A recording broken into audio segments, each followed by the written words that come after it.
विनय एक शनिदेव के पुजारी थे जो पिछले 15 सालों से कर्म, दंड और न्याय के देवता की पूजा करते थे। उनकी गहन साधना और तपस्या ने उन्हें तंत्र विद्या में भी निपुण बना दिया था। तंत्र की ये शक्ति उन्होंने जन्म से प्राप्त नहीं की थी, बल्कि वर्षों के कठोर त्याग और अभ्यास से हासिल की थी। कुछ साल पहले विनय के साथ एक भयानक घटना घटी थी। एक सुबह मंदिर में पूजा पाठ करने के बाद वो अपने खेतों में चले गए। दिन भर काम करने के बाद शाम को वो वापस लौटे ताकि मंदिर की पूजा के लिए तैयार हो सकें। जब वो नहा धोकर तैयार हो रहे थे, तभी एक लड़का उनके घर के दरवाजे पर हाँफता हुआ आया।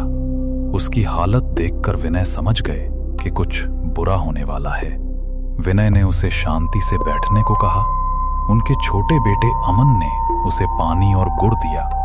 विनय का बड़ा बेटा आर्यन भी मंदिर जाने की तैयारी कर रहा था। विनय ने लड़के से पूछा कि क्या हुआ। उसने बताया कि उसकी बड़ी बहन श्रेया बहुत बीमार है और उसके घर वालों ने सारी उम्मीदें छोड़ दी हैं। वो श्रेया को बचाने की आखिरी उम्मीद लेकर विनय के पास आया था।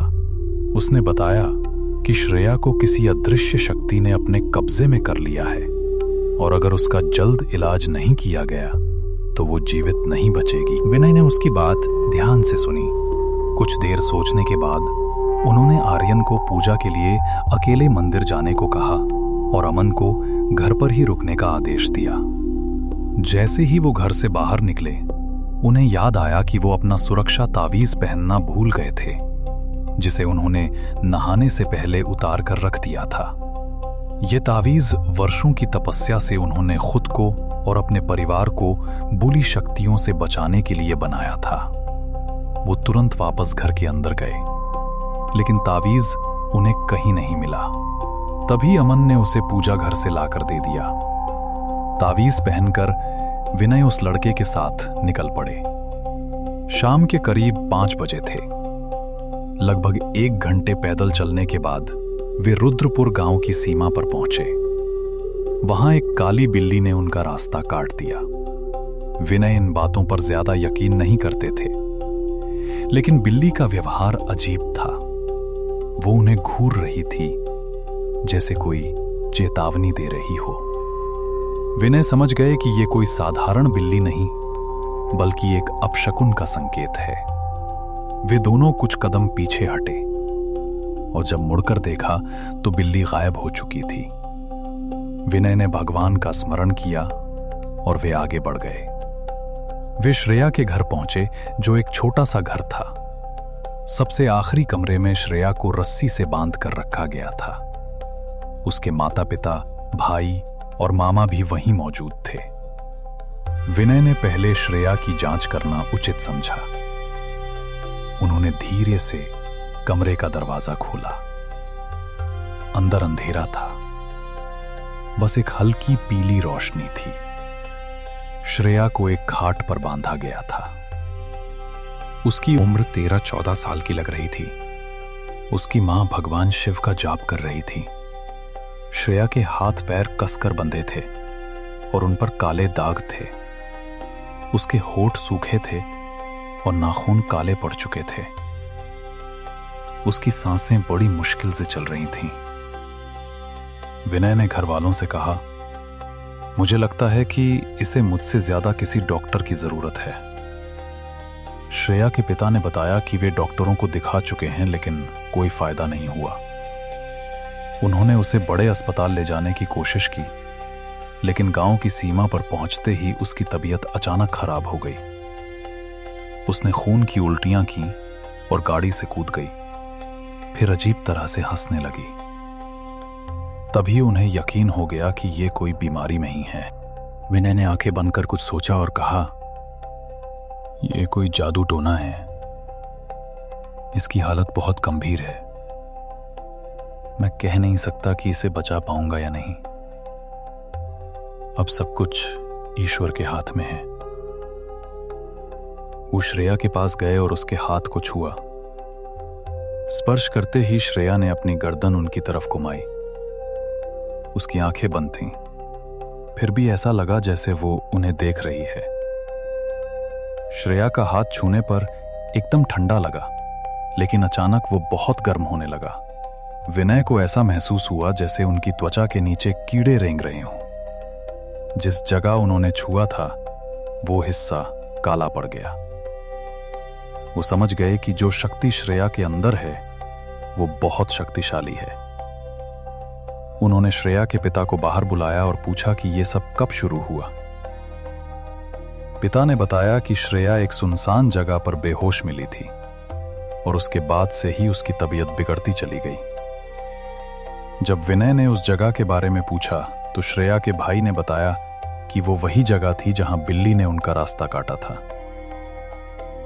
विनय का शक यकीन में बदल गया। उन्होंने ये भी पूछा कि डॉक्टर ने क्या कहा था। श्रेया के पिता ने बताया कि डॉक्टर ने इसे बढ़ती उम्र की समस्या बताया था, लेकिन धीरे धीरे श्रेया शांत और बेचैन रहने लगी। वो किसी से बात नहीं करती थी, न कुछ खाती थी और कभी कभी गुस्से में उन पर हमला भी करने लगती थी।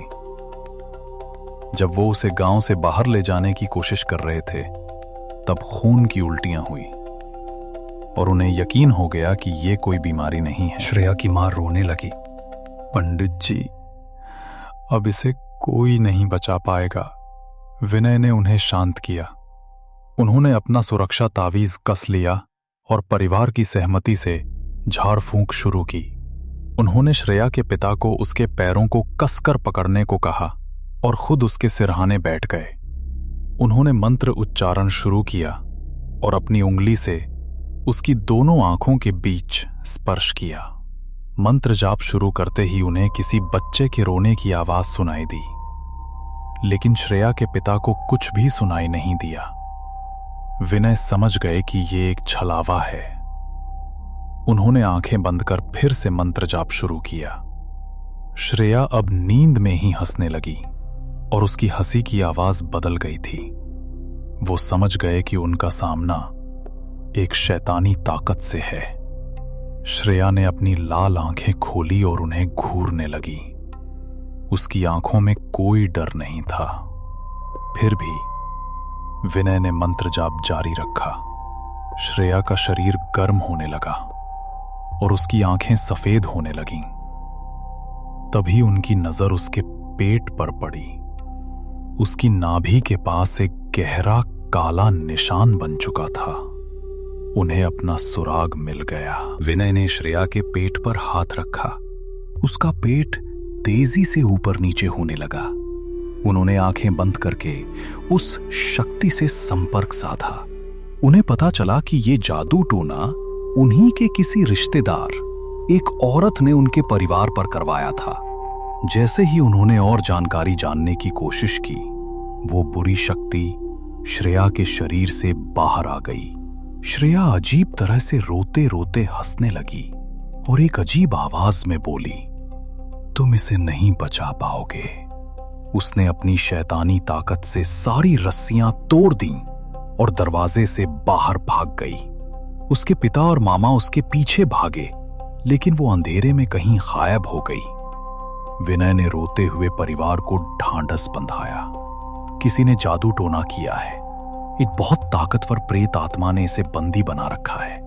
ये कोई करीबी रिश्तेदार है। श्रेया के पिता ने कहा, मैं जानता हूं, ये मेरे सौतेले भाई की पत्नी का काम है। विनय ने कहा कि उन्हें श्रेया को जल्द से जल्द ढूंढना होगा, वरना वो पागल हो जाएगी। सब लोग लालटेन और रस्सियां लेकर अंधेरे में श्रेया को ढूंढने निकल पड़े। वे उसी जगह पहुंचे जहां श्रेया बेहोश मिली थी। विनय को लगा कि वो यहीं कहीं होनी चाहिए।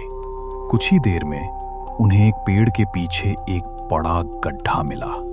श्रेया उसी गड्ढे में बैठी थी। वहां का नजारा बहुत भयानक था। श्रेया अपने सिर के बाल नोच रही थी, जिससे खून बह रहा था। वो अपने ही खून को चाट रही थी और बीच बीच में अपनी उंगलियों को चबा रही थी। उसकी हड्डियों के चबाने की आवाज ऊपर तक आ रही थी। परिवार वाले डर गए। श्रेया ने अपनी गर्दन झटकाते हुए विनय की तरफ देखा और मुस्कुराने लगी।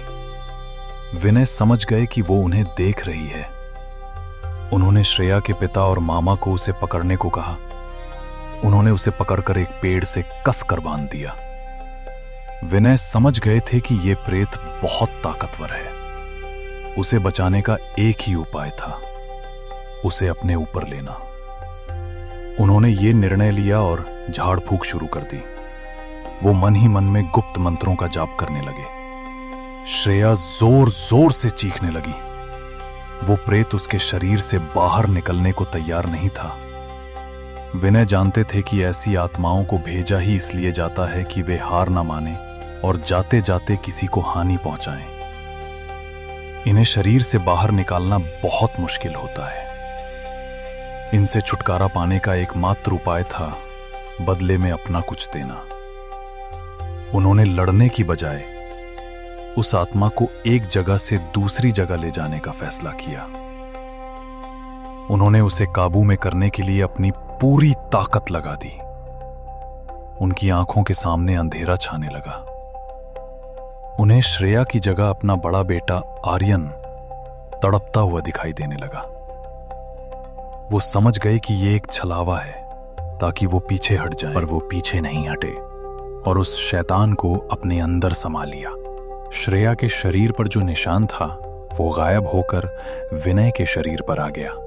वो बहुत तकलीफ में थे, लेकिन श्रेया अब शांत थी। वो बेहोश थी लेकिन जिंदा थी। विनय ने उसके घर वालों से कहा, इसे घर ले जाइए और सूर्योदय से पहले ठंडे पानी से नहलाइए। फिर इसकी हथेली की मिट्टी से भगवान शिव की पिंडी बनाकर उस पर बेलपत्र चढ़ाएं।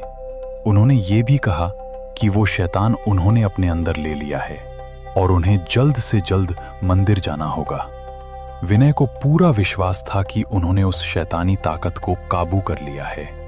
परिवार वाले उनका शुक्रिया अदा करके चले गए। वो कुछ देर वहीं बैठे रहे, लेकिन उन्हें महसूस हुआ कि उनके शरीर का निशान गायब हो रहा है। वो शैतान को अपने अंदर रोक नहीं पा रहे थे। उसे नष्ट करने के लिए उन्हें जल्द से जल्द मंदिर पहुंचना था। वो वहां से उठे और अपने घर की ओर चल पड़े।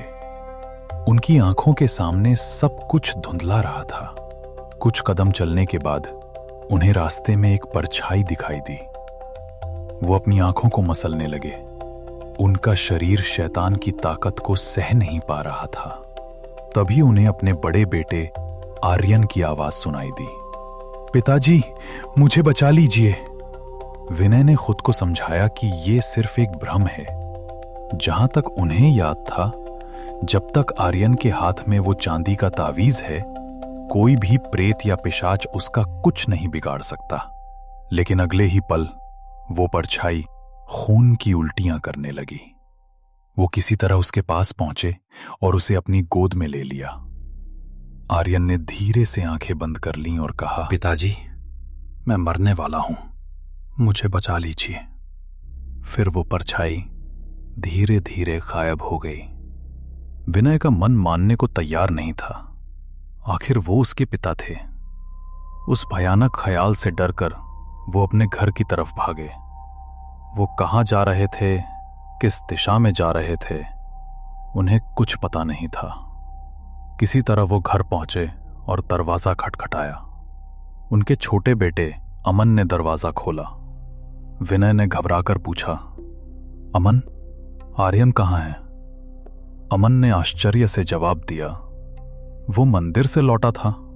खाना खाकर अभी कुछ देर पहले ही फिर से मंदिर चला गया है। विनय ने खुद को शांत किया और पसीना पोंछकर मंदिर की ओर जाने वाले रास्ते पर चल पड़े।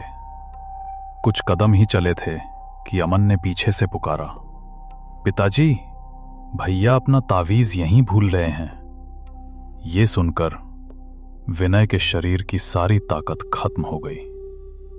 उनकी आंखें आंसुओं से भर गईं। उन्होंने आंखें बंद कर ली और अपने बेटे को याद करते हुए वही रास्ते पर बैठ गए। वो समझ गए थे कि उन्होंने जो कुछ भी रास्ते में महसूस किया था वो सच हो चुका था। वो जानते थे कि ये शैतान किसी को लिए बिना नहीं जाएगा। वो आर्यन को ढूंढते हुए मंदिर के रास्ते पर एक गड्ढे में पहुंचे। वहां आर्यन की लाश मिली। उसके पेट पर नाभि के पास ठीक वैसा ही निशान था जैसा श्रेया के शरीर पर था। वो उसे अपनी गोद में उठाकर फूट फूट कर रोने लगे। उस वक्त सूर्योदय हो चुका था और वो शापित रात खत्म हो चुकी थी, लेकिन वो अपने पीछे जीवन भर का एक श्राप छोड़ गई थी।